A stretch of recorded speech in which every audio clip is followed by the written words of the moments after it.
Yes, I'm back from 2 weeks at Disney World in Florida, and yes, that means I've missed out on a lot of cinema while I've been gone. So it's time for me to start catching up on that almost never-ending list. I've seen my first film, The Naked Gun, so let's talk about it.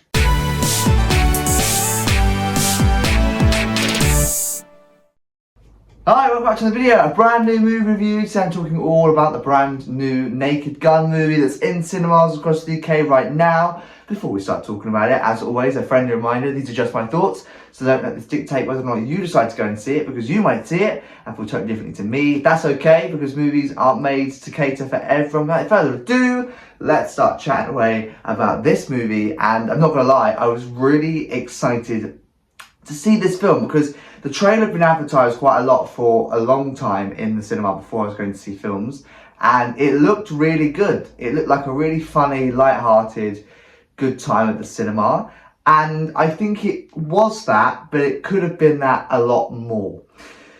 The trailer was good. I think it was really good because they put all of their funniest jokes, all of the funniest moments in the movie into this 2-minute trailer, and therefore put that out to the audiences and said, come and watch our film, and then didn't save any good bits for the actual film. So because of that, when I was actually watching the movie, all of the funniest bits I'd seen in the trailer, so I knew what was going to happen, therefore wasn't very funny. And everything else, all of the other jokes that were in the film that weren't in the trailer, I didn't find that funny.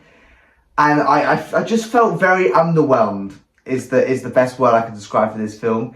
It was funny, but it wasn't laugh out loud funny for me anyway. There was about, I would say, 10, 12 people in the screen with me, and nobody really was laughing out loud. There was a couple next to me that were laughing, but it wasn't proper out loud belly laughing.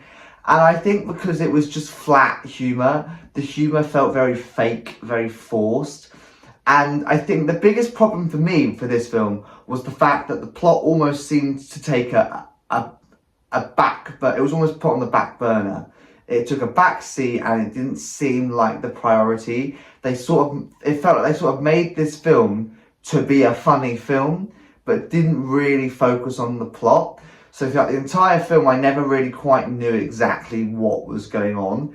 It may be because I was a bit jet lagged and I was a bit tired because I got back in the UK at 10 AM and I was in the cinema at 5 PM. So potentially I was a bit jet lagged and a bit not really paying attention because I was so exhausted, and I was seeing 2 films back to back. I had a film at like 5:30 and a film at 7:30. So yeah, maybe I was a bit jet lagged and wasn't really paying attention. I don't know. But I just didn't find the plot very engaging, and it felt a bit messy, a bit clunky, a bit all over the place. And because of that, I just feel like the humour also then didn't really work because the plot didn't really work. It just felt a bit scrappy and a bit all over the place, and it didn't really make much sense. The plot just seemed like it was a bit of an afterthought. The film's runtime is 1 hour and 25 minutes, which I love. I love short films. I don't feel like they need to make long films for the sake of it. I feel like if they're making a 2-hour film, then cool.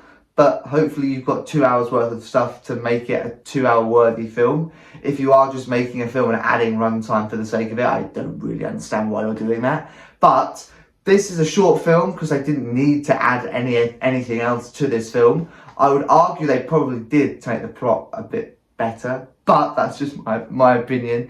But yeah, I don't know, the plot just felt like a bit of a back burner, a bit of a second thought. It felt like they made this film to be a funny film, but then didn't really think about what the actual storyline of this film is gonna be. So yeah, because of that, I wasn't fully engaged with the film and with the characters. I didn't feel like we built enough of a relationship with these characters to feel any emotion for them.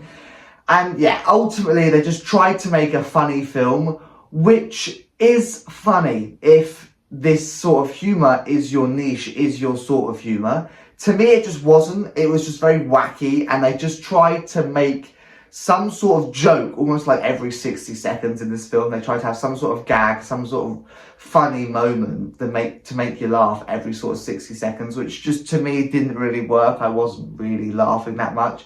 And a lot of the time I was confused. I was like, well, how is he doing that? He hasn't got superpowers, so I don't really get it. Obviously, there are the originals that this film was based on. I've never seen the originals, so maybe it would be funnier, or I would have liked it more having seen the originals. But it's not a film that you have to see the originals to understand, because I don't believe, well, might be wrong, correct me if I'm wrong, but I don't believe it's a carry-on or a follow-on from the originals. So you don't need to see the originals in order to see this film, if that makes sense. So yeah, I was just a bit underwhelmed and a bit disappointed by this film, because I feel like it had such a good potential, but it just really, yeah, it didn't really hit the spot that I was expecting it to. So that's what I've got to say on The Naked Gun. It's in cinemas across the UK right now. Before I wrap up, as always, what rate out of 10? Will it be joining my DVD collection? Well, I'm going to give this film a 4 out of 10, just missing out on half marks. Will it be joining my DVD collection? Probably not. It was a good film. I enjoyed it. I'm glad I've seen it. But ultimately, it was a one-time watch. And I feel like if I watch it again, the small amount of jokes that I laughed at the first time watching this film, I don't think I would laugh at a second time. So no, it's probably not really worth a second time watch or joining my collection. So no is the answer to that question. And there you go. That is everything I've got to say on The Naked Gun. Like I say, in cinemas across the UK right now. As always, in the description down below is the movie plot, a link to the movie trailer, as well as a link to my movie review playlist that features every single movie review that I've ever done. There are plenty more to come very soon, because like I say, I've missed out on very many movies at the cinema while I've been away in Florida. We've got a Freakier Friday review coming soon, The Bad Guys 2. I've seen an advanced screening of The Life of Chuck. There's a movie review of that coming very, very, very soon. So many more movies. Bambi, A Tale of the Forest, I believe it's called. That's coming soon. Materialist. So many movies coming out. So many more movie reviews coming soon in the next few days. So keep your eye on my channel, and I shall see you in hopefully one of them very, very soon.